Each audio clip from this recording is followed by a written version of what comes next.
잠깐 보도록 하겠습니다. 지금 7월달 뉴스예요. 7월 8일, 8월 28일, 지금은 10월 30일이잖아요. 벌써 몇 달 전이죠, 벌써. 근데 지금 그 7월달서부터 나왔던 뉴스들이 이제 7월달에는 7%인데, 이재열 7%인데 오르는 미국 집값, 연준 발목 잡을까, 이런 식으로 이제 뉴스가 나왔었고, 그 다음에는 이제 한 달 지나서는 이제 8%를 넘보는 모기지, 대공황 이래 최대. 그러면서 실제로 지금 이대로 계속 가면은 고용 줄어가지고 실업률 상승해서 주택 압류되면은 주택 가격 하방 압력이 있을 수 있다. 이게 이제 최악의 시나리오인 거죠. 지금 미국으로 봐서는 상업용 부동산들 문제 발생하고 미국 모기지까지 발생하면은 이건 진짜로 완전 이제 거의 서브프라임급일 것 같아요. 거기다 이제 전쟁까지 나고 이러면 거의 그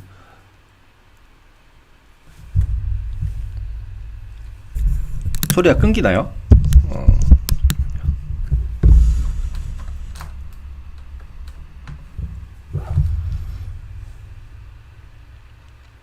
버퍼링.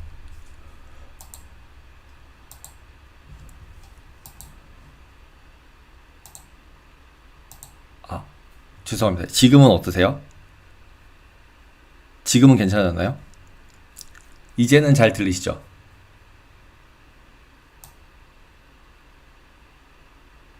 어떠세요? 네. 그럼 일단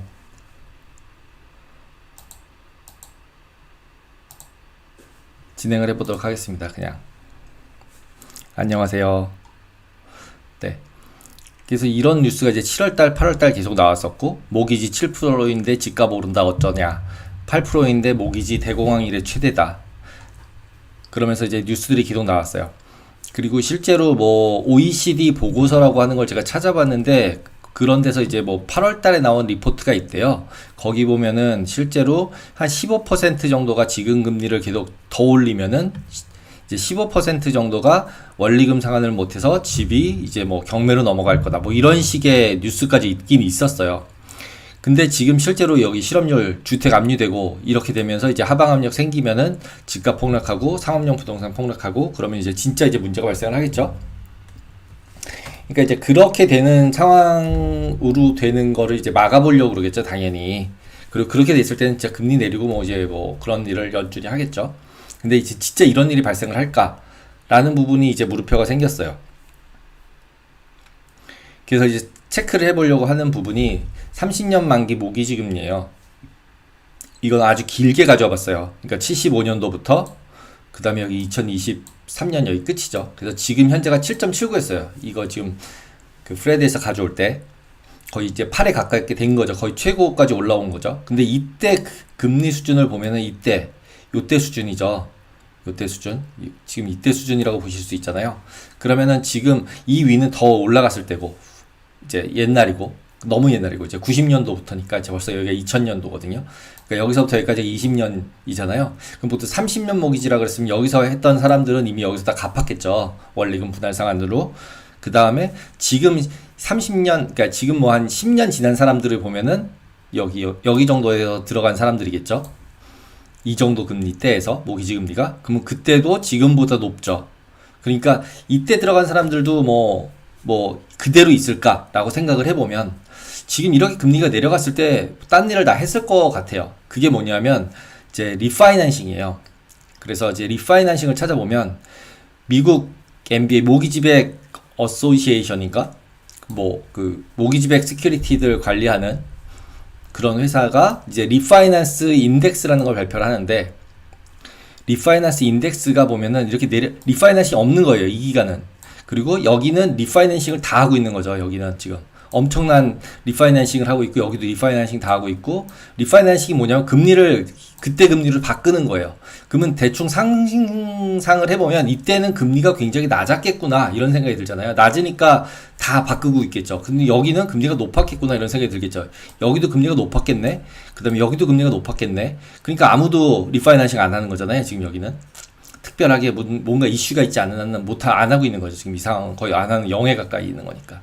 그러면 이때 금리로 그러면 가서 비교해서 보려고 이제 두 개를 묶었어요.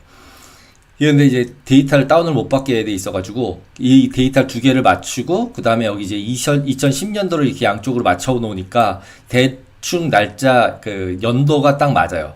그럼 보시면은 금리가 굉장히 그러니까 리파이낸싱이 없을 때 보시면 금리가 계속 올랐죠 여기도. 그 다음에 리파이낸싱 없을 때 보시면 금리가 여기서부터 계속 이렇게 올랐죠 금리가.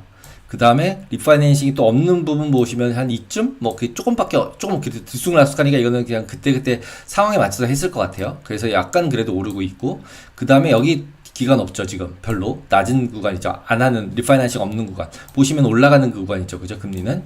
그 다음에 여기 지금 없죠. 금리가 올라가는 구간이죠. 그러면 그 과거에 침체됐던 구간들을 한번 살펴보면은 이 84 금리가 올라가는 거 타이트닝 되는 금리가 타이트닝 되는 거 얼마씩 과거에 됐었나를 이제 비교한 거예요. 그래서 84, 89, 95, 2000, 2006, 18, 23이더라고요. 그래서 이제 보시면은 84년도에 325bp, 388, 300bp, 175 뭐 이렇게 다 쭉 올라가서 지금이 525 거의 최강이에요.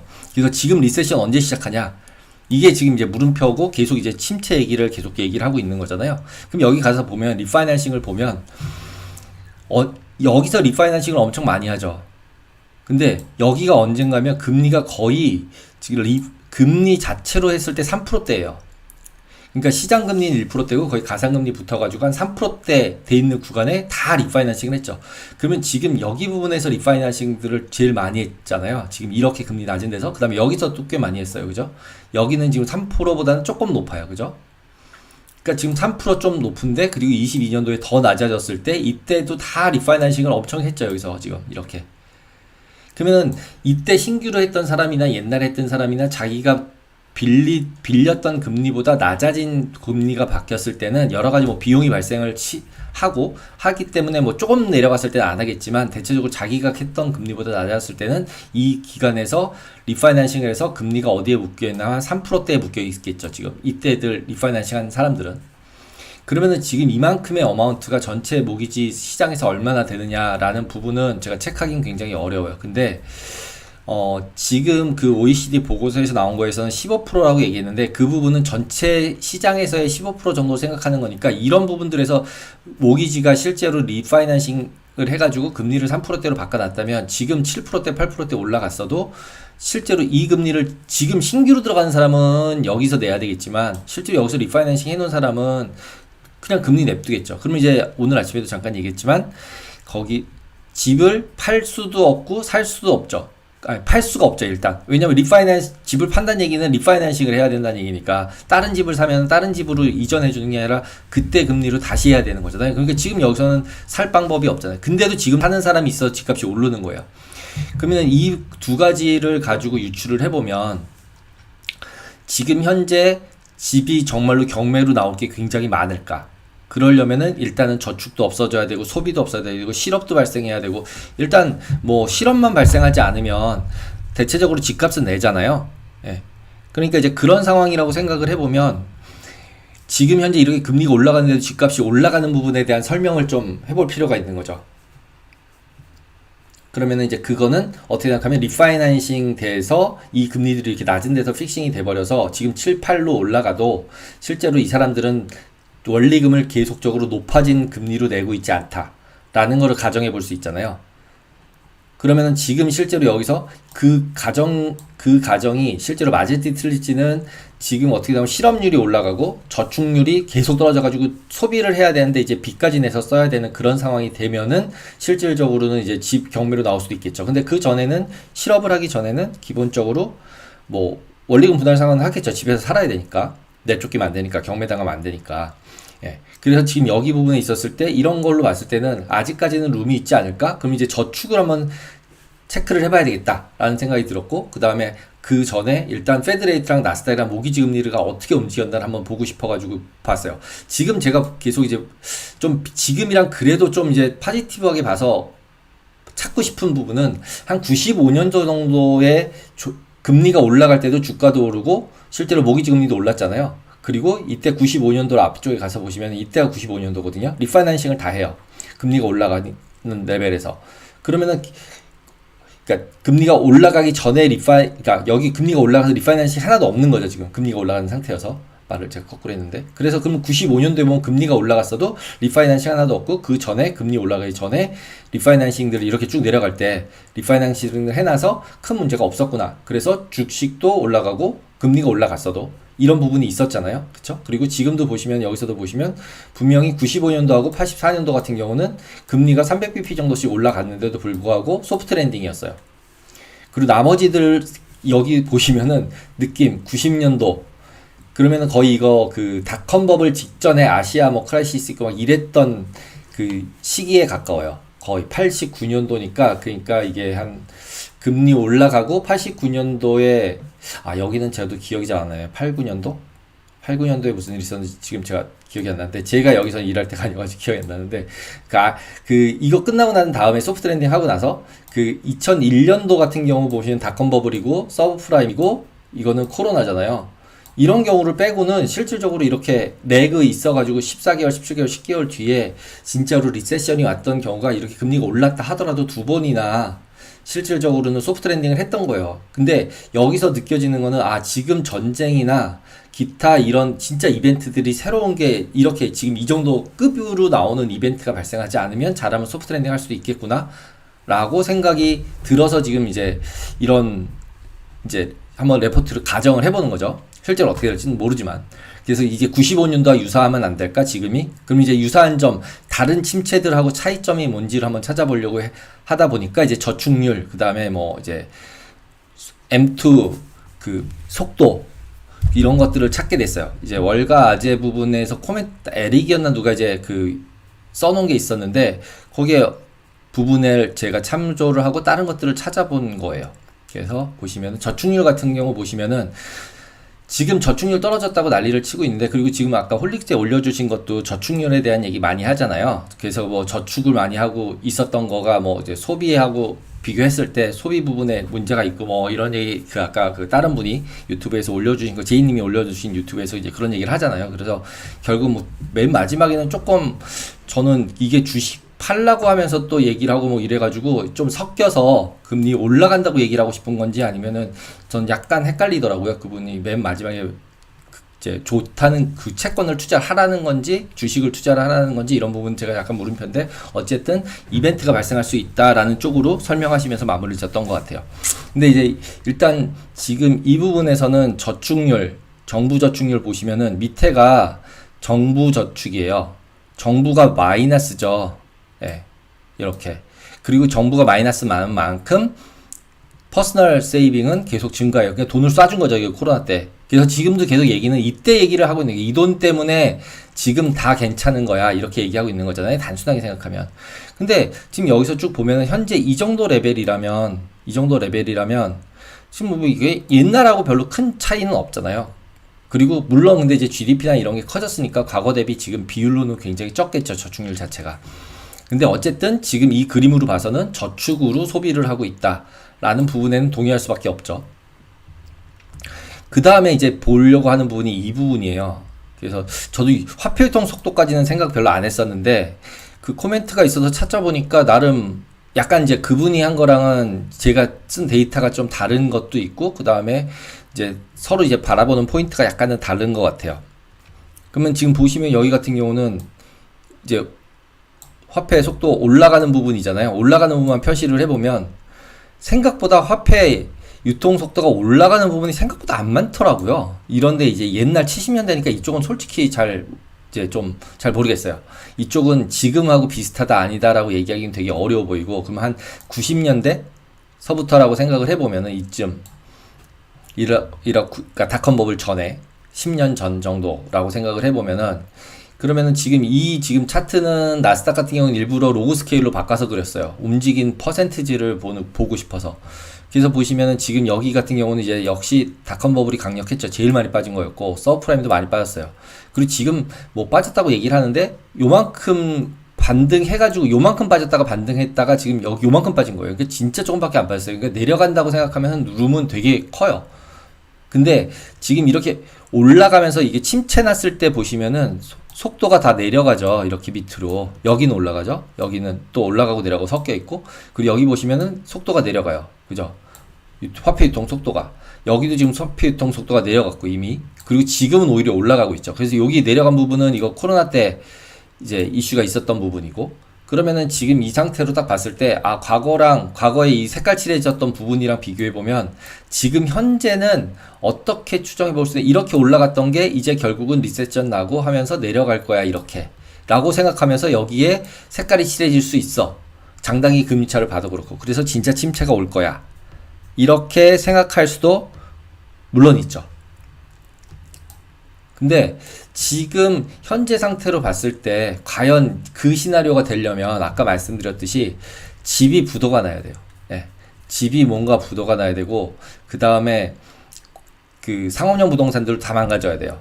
근데 과연 지금 그렇게끔 될만 할까라는 부분이 이제 물음표죠. 그러려면 뭐 이제 일단은 경기도 나빠지, 어떤 게 선운지는 말하기 되게 어렵지만 전반적으로는 저는 계속 소비라는 부분에 대해서 말씀을 드렸었고, 그래서 그 소비 부분이 죽는지 안 죽는지를 계속 확인해야 된다. 근데 이제 아까 말씀하신 부분은 인플레가 됐기 때문에 소비가 늘어난 것 같지만 늘어난 게 아니다. 하나 물건값이 비싸서 그렇다. 뭐 이런 이제 논리도 피시는데 그 말도 뭐 틀리진 않았다고 볼 수도 있는 것 같아요.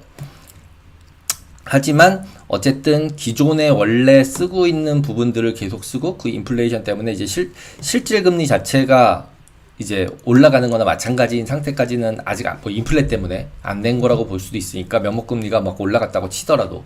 그래서 이제 이런 것들이 막 이제 섞여서 되게 지금 현재의 상황에서는 항상 이 맨 오른쪽에 오면은 제가 이제 의사결정하기 되게 어렵다 그랬잖아요. 그래서 이 사람 말 저 사람 말, 뭐 그 다음에 어떤 의견들이 나오면은 올라간다고 얘기하는 사람의 의견, 내려간다고 생각하는 사람의 의견들을 다 조합해서 결국 자기가 선택할 수밖에 없잖아요. 그리고 지금 현재의 그 상승 요인, 하락 요인들을 볼 수밖에 없고. 근데 지금 제가 그냥 계속 약간은 파지티브하게 계속 말씀을 드리는 이유는, 현재 어떤 데이터, 돈을 많이 찍은 부분, 이거가 제일 솔직히 그냥 딱 그 마음에서는 돈을 많이 찍은 부분이 커요.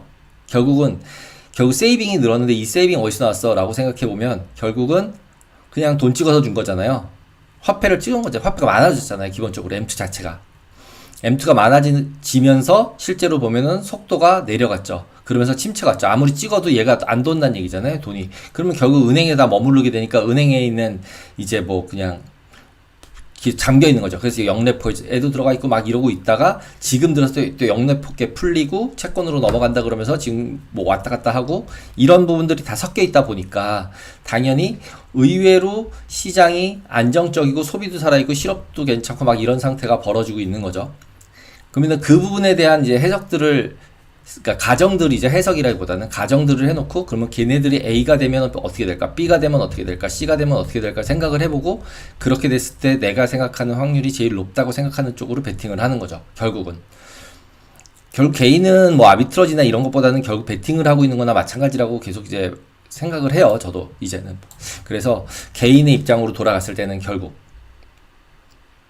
그러면 지금 여기서도 보시면 제가 가져온 게 예전에 홀릭스에 올라왔던 거 같기도 한데, 이거예요. 시크릿 웨펀. 그게 뭐냐면 시니어예요. 시니어. 돈 쓸 시니어들이 실제로는 미국의 경제를 받쳐주고 있다. 라는 거예요. 그리고 그 시니어들이 일도 하고 있고 돈도 가지고 있고 소비도 잘하고 있다. 그래서 그 소비하는 데 있어서의 가장 큰 부분이다. 라는 게 지금 여기서 이 뉴스였고, 이 뉴스는 이제 10월 8일자 뉴스예요, 이게. 그 다음에 이거는 지금 20년도의 파퓰레이션이에요, 미국에. 근데 20년도면은 벌써 3년 전이잖아요. 3년 전이니까 지금 이때 65세 이상이 16.8%인데 이 뉴스에서 보면 17.7%라고 나와요.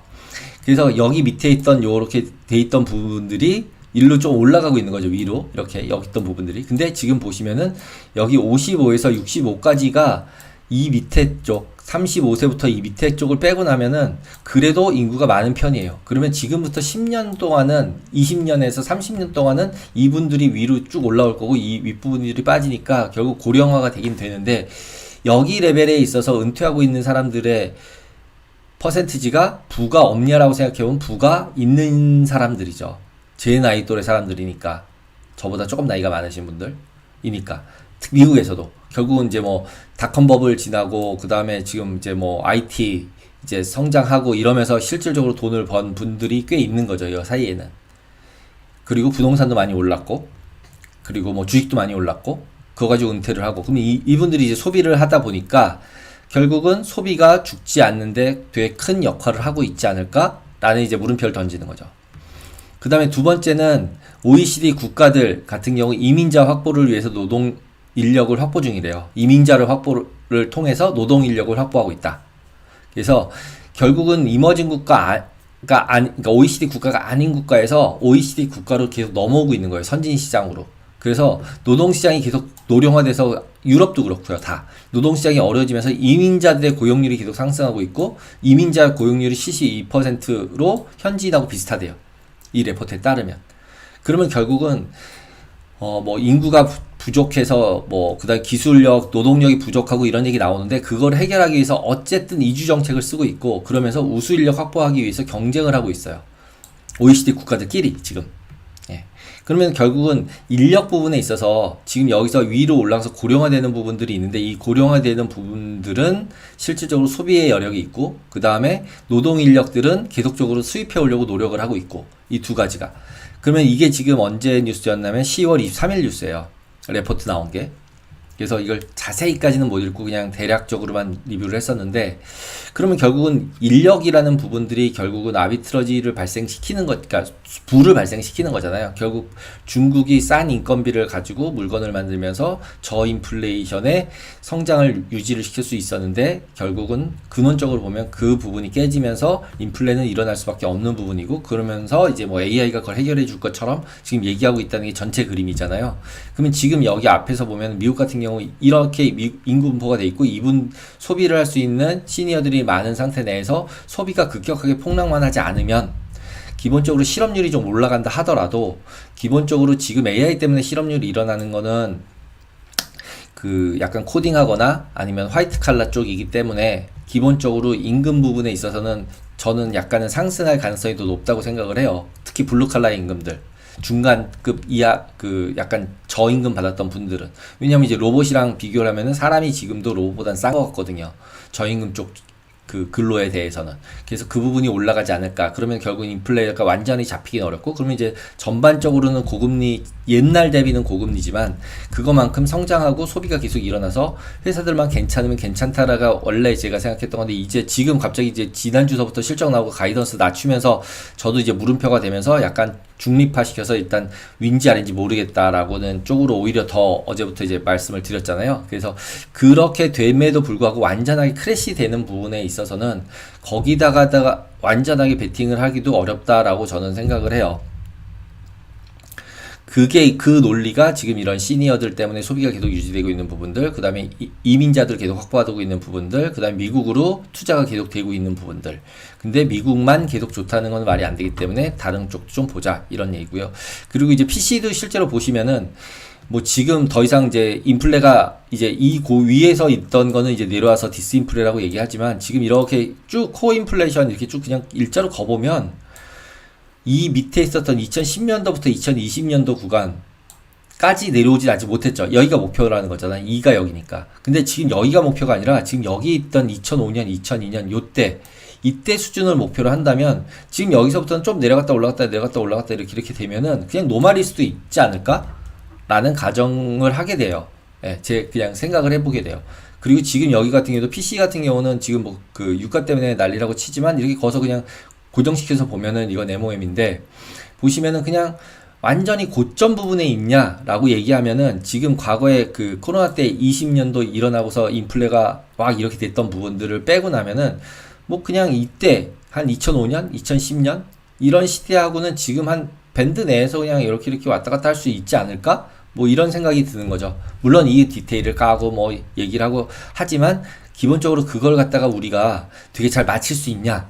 이게 올라갈지 내려갈지. 그러니까 이거를 모르니까 파월도 결국 데이터 드리븐에서 하겠다고 얘기를 계속 하고 있는 거고, 그 다음에 그 데이터의 이제 적합성들이나 아니면 실시간 업데이트 되는 게 과거 대비는 분명히 좋아지고 있다라고 저는 생각이 들고요. 그래서 지금 현재로 봐서는 말씀드렸듯이 업, 다운을 완전하게 어느 한쪽으로 확 베팅을 하기에는 양쪽 다 무리가 좀 있어 보인다. 라는 게 저의 의견입니다. 그래서 계속적으로 이제 뭐 한 그 뭐 50% 정도 30으로 낮췄다고 그랬잖아요. 그래서 그 정도 수준에서 계속 어느 정도는 포지션을 가지고 있고 숏배팅을 세게 하는 거는 좀 두렵다라고 생각이 들어요. 그리고 이제 보통 우리가 얘기할 때 뭐 맞았다 틀렸다 뭐 오른다 내린다라고 서로들 얘기들 많이 하지만 기본적으로 이제 시장 점검이라는 걸 펀더멘탈리 하게 되잖아요. 그러면은 이제 사람마다 또 생각도 다르고 보는 팩터들도 조금씩 달라요. 해석도 다르고. 그리고 견해가 다르잖아요. 그러면 그 견해가 다를 때 보통 그 펀더멘탈한 부분들은 이런 식으로 표를 만들어서 놓고 서로 얘기를 하고 체크를 했던 기억이에요. 제가 회사 다닐 때. 너는 어떻게 생각하니? 너는 어떻게 생각하니? 그래서 직원들끼리 같이 다 얘기를 하는 거죠. 시키고. 그러면 이제 어떤 사람은 오른다, 어떤 사람은 내린다 이런 얘기 하잖아요. 그럼 보통 그냥 대략적으로 이런 표를 만들어 놓는 거예요. 그럼 지금 제일 큰 이슈가 뭐야? 정책금리 일단 FOMC니까 올릴 거야, 안 올릴 거야? 그러면은 뭐, 이번엔 동결이래. 근데 한 번 정도 더 올릴 수 있을지도 모르겠어. 그리고 고금리 계속 간대. 이렇게 얘기할 수 있는 거죠, 정책금리는. 근데 그렇다고 해서 정책금리가 지금 5.5에서 한 번 올리는 거에만 다들 생각하고 있지 5.5에서 6되고 7되는 건 아직 얘기하는 사람은 없잖아요. 그러니까 지금 인상은 어느 정도 고점 근처에 있는 것 같아 라고 생각할 수 있잖아요. 그러니까 이건 큰 이제 호재냐 악재냐고 보면 한 중립쯤 되고 이미 반영이 다 돼 있다 라고 생각할 수 있는 거고, 그럼 장기금리 상승은 어떻게 될 것 같아? 이거는 의견이 분분할 것 같아요.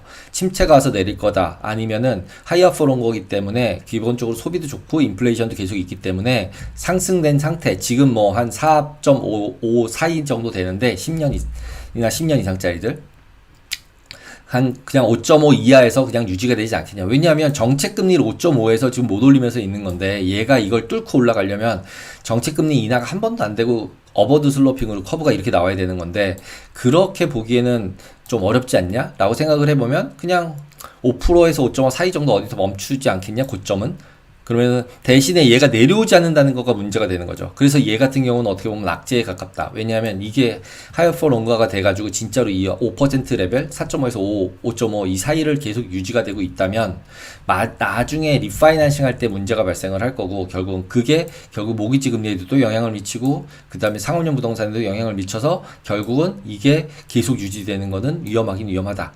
하지만 정책 단기 금리만 내려와 주면은 장기 금리가 그 위에서 어느 정도 유지가 되고 있으면 커브가 이렇게 되는데, 현재 이 윗부분은 계속 내비두면 되잖아요.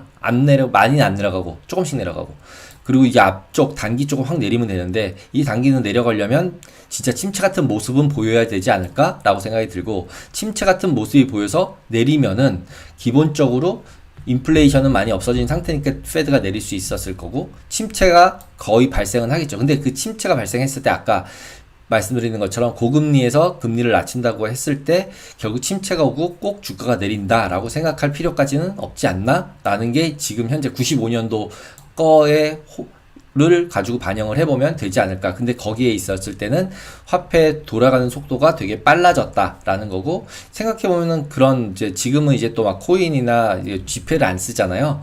그러다 보니까 진짜로 이런 것들도 영향을 미쳐서 실질적으로 좀 돌아가지 않나? 그러니까 화폐 유통 속도가 좀 빨라지지 않았을까? 뭐 이런 이제 뇌피셜들이 있는 거죠. 지금 제가 말씀드리는 거는 막 되게 제가 뭐 경제학자도 아니고 굉장히 뭐 이코노미스트도 아니기 때문에 그냥 어떻게 보면 뇌피셜이라고 볼 수도 있어요. 근데 보통 이제 트레이딩 막 할 때는 어떤 뉴스가 A라는 뉴스가 나오면 그런저런 생각들을 가지고 한 다음에 오를지 내릴지 판단한 다음에 그냥 포지션을 잡는 거잖아요. 장기적으로 뭐 채권 트레이딩 해서 뭐 포트폴리오 가지고 자산 부채 매치하고 뭐 이런 이제 보험사 같은 게 아니라면, 결국은 은행이나 아니면 개인이나 마찬가지로 프랍 트레이딩 쪽이라고 생각하면, 그러니까 이런 뉴스들 하나씩 가지고서 이제 악재 호재를 나누는 거죠. 무역 갈등, 그 다음에 지정학적 리스크, 금리 변화, YCC 돼가지고 금리 올리면은 글로벌리 봤을 때는 뭐 예나가 여기서 강세로 전환을 하면은 옌케리 트레이딩 했던 애들 다시 제자리로 들어가고 이러면서 여러 가지 복잡해질 것 같아. 그럼 미국 금리 장기는 더 난리 나겠는데 뭐 이런 생각 해볼 수 있고, 이런 거 이제 악재죠. 그리고 이제 중국 지정학적 리스크 이번에 만나가지고 좀 해소되지 않을까? 더 이상 나빠질 게 또 있나? 뭐 이런 생각이 드니까 시장에 어느 정도 반영 다 돼 있어. 아니면 안 돼 있어. 이렇게 사람마다 이게 다 생각이 틀리잖아요. 그 다음에 빅테크 실적 둔화됐는데 진짜 둔화되는 게 이게 맞나?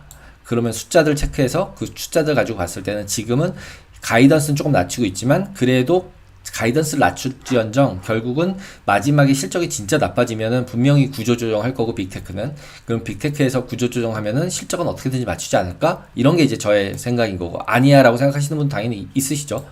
지나봐야 또 이게 맞았다 틀렸다 하는 거니까. 그래서 맞았다 틀렸다라는 거에 포커스 하기보다는 어떠한 뉴스들로 어떻게 생각하는 사람들이 있고, 그렇게 됐을 때 나는 어느 쪽 편을 더 맞다고 생각하는지에 따라서 전반적으로 합쳐서 이게 어떤 건 호재, 약재, 호재, 약재 있으니까 가능성들을 대략적으로 생각해서 지금 확률적으로 봤을 때 내가 생각해 놓은 가정이라면 올라갈 가능성이 더 많은 것 같아. 내려갈 가능성이 많은 것 같아. 해가지고 그 비중이 어느 정도로 확실하게 뭐 예를 들면 한 7, 80%, 90% 정도 나오면은 그쪽으로 베팅을 하는 거고 그냥 뭐 대충 한 50%에 왔다 갔다 하면은 솔직히 악재, 호재가 막 섞여 있다는 뜻이잖아요. 그런 경우에는 실질적으로는 그냥 포지션도 중간중간 맞추는 거죠, 그냥. 그리고 이제 AI 같은 경우 생산성이 향상될 것 같아라고 생각하는 사람들도 있고 아니야 그냥 결국 이거는 그냥 패션으로 끝날 것 같아 이렇게 얘기하는 사람들이 있어요. 그리고 상업용 부동산, 모기지 연체 이것도 아까 OECD 같이 15%씩 해서 지금 물량 나오기 시작하면 주택값 하락할 거야 라고 얘기하는데 주택값 하락하게 되면은 결국 아까 그 다른 분 얘기한 것처럼 그 부의 효과가 갑자기 없어지고 주식도 빠지고 이래버리면 결국 소비가 완전하게 위축되면서 완전한 침체가 가겠죠. 이제 이런 식으로 시나리오를 간다라고 해서 이 확률이 되게 높다라고 하면은 무조건 숏이죠, 이건. 이거는 확실하게 보이는 숏이죠. 그래서 이게 맞다. 아니면 이 상업용 부동산 두 개 문제가 생긴다라는 근거들을 더 찾아서 얘네들이 확실하게 망가질 것 같아 라는 결론을 내리면 다 SQQQ 베팅을 하는 거죠. 예. 그러니까 이런 식으로 그 생각을 해서 의사결정을 해서 매매를 하기 때문에 결국은 시장에는 항상 사는 사람과 파는 사람이 있고 그 사람들이 모여져서 가격을 만들고 어떤 사람은 벌고 어떤 사람은 손실이 나고 한다라고 생각을 하시면 될 것 같습니다. 그리고 저도 마찬가지로 뭐 제가 뭐 완전한 뭐 전문가라는 표현을 어떤 분들은 쓰는데 전문가라고 할 것도 솔직히 없는 것 같아요. 그냥 시장에 오래 있었고 이런 경우 저런 경우를 다 그냥 다 봤으니까 그런 걸 가지고서 이번에는 어떨까라고 그냥 생각을 하고 있는 거지 그게 꼭 맞는다. 그리고 그 논리가 어떤 경우에서는 논리가 좀 이제 어긋나는 경우 제가 말씀드리는 것 중에도 논리가 좀 이상한 것들도 있을 때가 있어요. 왜냐하면 저도 뭐 막 박사로 막 공부를 되게 열심히 해서 그 논리를 완전하게 맞추려고 뭐 생각하는 게 아니라 실제로 이런 임팩트들이 가격이 어떻게 움직일까 이런 부분을 선택해서 실제로는 그냥 매매에 활용을 하는 것 뿐이니까 그리고 투자에 활용하는 것 뿐이니까 그렇게 생각하시면 제일 맞을 것 같습니다. 그리고 여러분들도 어쨌든 그냥 깜깜이로 대충 누가 뭐라 그러고 누가 사라 그래서 그냥 산다 이런 거는 굉장히 지양해야 되는 것 같아요. 이번에도 마찬가지로 그냥 사담으로 드리면 영풍재즈 같은 건들도 검색식이 저도 이제 나도 검색식을 공부를 해야 되나 이런 생각을 한 적이 있었어요. 최근에 다 검색식 하고 하도 난리들 떠니까 그러면 그냥 나도 주식을 검색식을 한번 찾아볼까 뭐 실적 좋고 이런 걸로 그런 생각이 들었었는데 이번에 영풍 보면서 검색식은 물론 필터로 하는 거는 좋은데 그런 거를 맹신하면 안 되는 거는 확실하구나 라는 생각이 들었어요. 그러니까 검색식으로 만들어서 찾아지는 룰을 만들어서 그거조차도 작전으로 쓸 수 있고 예를 들자면은 그냥 단순한 예로 그 저녁에 샀다가 아침에 팔면은 무조건 돈이 돼 라고 생각해서 그걸로 예를 들어서 2년 3년 동안 돈을 벌었고 그렇게 하면 된다라는 거를 서로 어그리된 사람들끼리 계속 그걸 해서 주가를 올리고 있다고 가정을 해보면 어느 정도 그러면은 그게 이제 서로 계속 사주고 있는 거잖아요, 누군가는. 예. 그러니까 이제 그런 부분들이 계속 모집이 됐을 때 다들 그런 식으로 던지고 있을 때 매수했다가 이제 판다, 매수했다, 판다, 뭐 이렇게 돌아갔을 때 맨 마지막에 저렇게 한 번에 던지는 경우들도 발생할 수 있고 결국은 유동성이란 거 부분도 거래량이라는 부분도 무조건 거래량은 믿어야 돼 이렇게 생각을 했었는데 지금 보면은 이제 기계가 거래하는 경우도 너무 많고 그래서 거래량 부분도 이제는 믿음으로써 완전하게 가질 수는 없겠구나 오히려. 그래서 진짜로 시가총액이 작고 그 다음에 거래가 잦다고 하더라도 시가총액 작은 거 대비 거래량이나 이런 부분들도 체크를 하면서 주식은 해야 되겠구나 라는 생각이 들었어요, 개별 종목들은. 그래서 되게 개별 종목에 대한 우리나라에서의 개별 종목 리스크는 생각보다 굉장히 크다라는 거를 또 느낀 하나의 사건이었고 이 사건들이 또 이제 어떻게 왔다 갔다 하면서 더 확대가 될지는 더 귀추가 주목이 됩니다. 그리고 지금 같이 방송 듣는 여러분 뭐 30명 계신데 30명 분들은 분명히 그런 거에 당하실 분들은 당연히 아닐 거라고 저는 생각을 하지만 주위에 있는 분들은 그런 분들도 있을 수 있으니까 조금씩 서로 간에 얘기를 해주고 그 다음에 그런 것들은 없다, 공짜로 그냥 이렇게 누구 얘기 듣고 사가지고 그렇게 돈 버는다면 그런 거는 없다라는 걸 분명히 알고 이게 전파를 좀 하는 게 좋지 않을까라고 생각이 듭니다. 제가 얘기한 것 중에 이상한 거 있으시면은 제이님이나 이렇게 존버님 말씀해 주시면 될 것 같아요. 특별하게 의견이 다르신 분들도 있지 않으신가요? 지금 제가 얘기한 이거는 솔직히 정답이 있는 얘기를 한 게 아니잖아요. 그냥 이럴 수도 있고 저럴 수도 있는 부분에 있었을 때 제가 생각했을 때는 지금 생각보다 제가 생각했던 것보다 이 유통 속도라는 거 부분은 저는 별로 크게 생각 안 했었었는데 그 커뮤니티 게시판에 올라와 가지고 제가 보고서 말이 될 수 있겠는데 그래가지고 찾아본 거예요. 찾아봤더니 결국 여기서 유통 속도가 굉장히 빨라지면서 실제로 여기서 M2가 하나도 증가를 안 하고 낮아지고 있음에도 불구하고 주가도 오르고 GDP도 올랐거든요. 그러면은 지금 이런 상태가 될 수도 있는 거네. 그럼 여기서 지금 계속 M2가 줄어들고 있잖아요. 이렇게 줄어들고 있는데 속도를 올리니까 이런 부분들이 매치가 되면서 할 수 있지 않을까 이런 생각이 듭니다.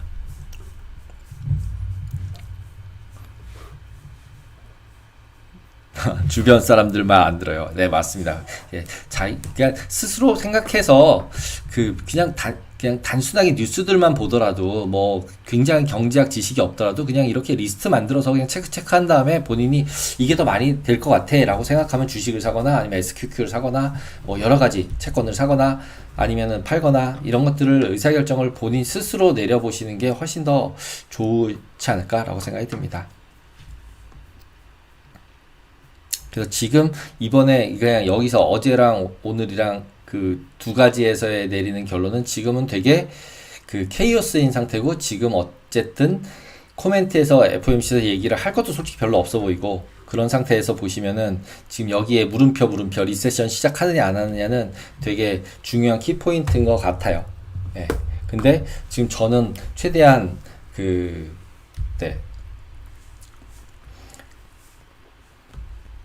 최대한 파지티브하게 보는 게 더 낫지 않을까라는 생각이죠.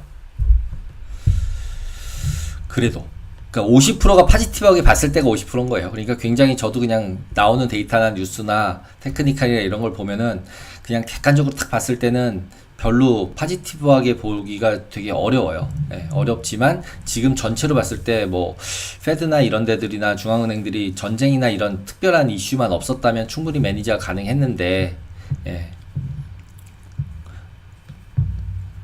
그리고 이선철 대표 스태그 올 거니까 원자재 투자해라. 뭐 말은 저는 그냥 결과에 대해서는 말은 맞을 수 있다고 생각해요. 원자재 투자하고 금 투자하는 거는 저도 맞을 가능성이 되게 많다고 생각해요. 왜냐하면 기본적으로 인플레가 저는 급격하게 막 떨어져서 옛날처럼 2%, 1%대 뭐 2%대로 떨어질 것 같지는 않거든요. 저는.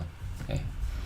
하지만 주식이나 커머디티나 근데 커머디티는 실질적으로 되게 투자하기에 좋을 것 같지만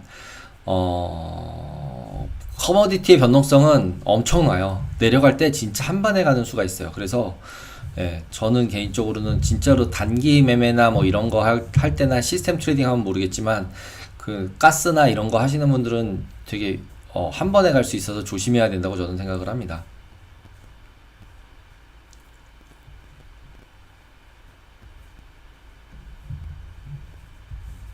네, 배현님, M2가 높게 유지되는 한 물가는 높이 유지되지 않을까.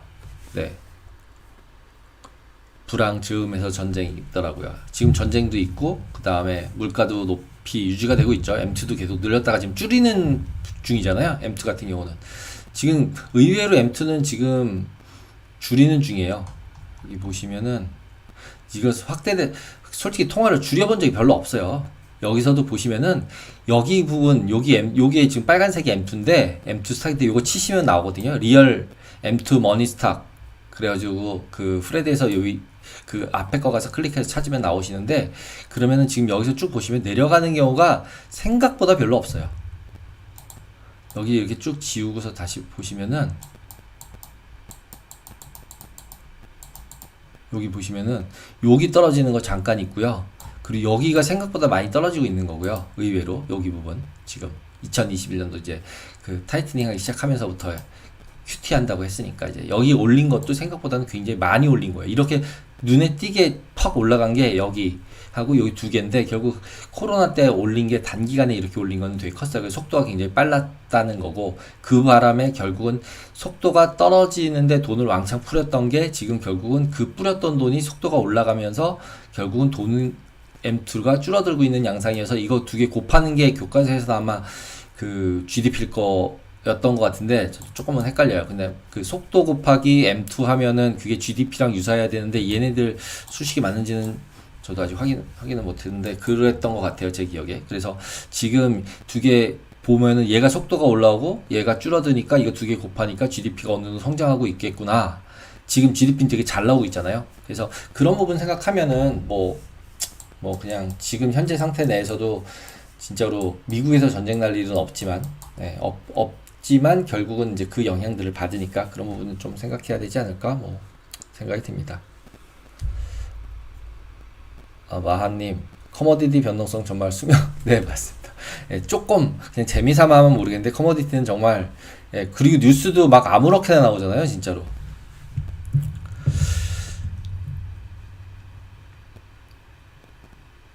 95년도 연착륙은 연준 당국 재빨리 금리 인하 전환하고,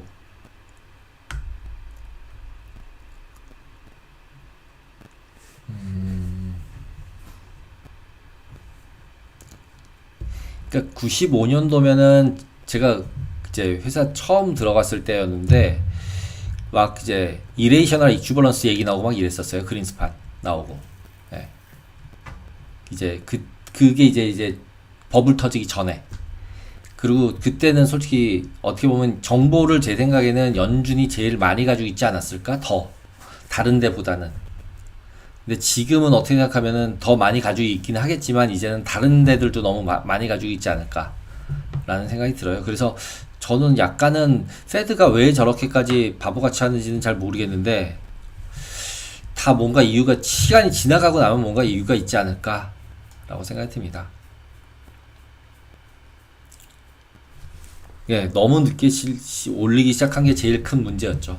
그리고 지금 저렇게 안 내리고 있다가 이제 내릴 때 한 번에 내릴 것 같아서 무섭고, 그러니까 시장에서도 자꾸 이제 뒤쪽 침체 얘기를 더 계속 포커스해서 보고 있는 거죠. 올릴 때도 바보같이 했으니까 내릴 때도 바보같이 하지 않을까. 그런 부분에 대해서는 뭐 그냥 농담삼아 얘기할 수 있는데 그분들도 다 이제 훌륭하신 분들이잖아요. 그래서 그렇게 막 안주거리를 삼을 땐 얘기할 수 있지만 그런 의사결정들을 본인의 이름 걸고 하는 거니까, 예. 그래서 최대한의 본인들의 생각들이나 이런 것들은 해서 하시지 않을까라고 생각이 듭니다.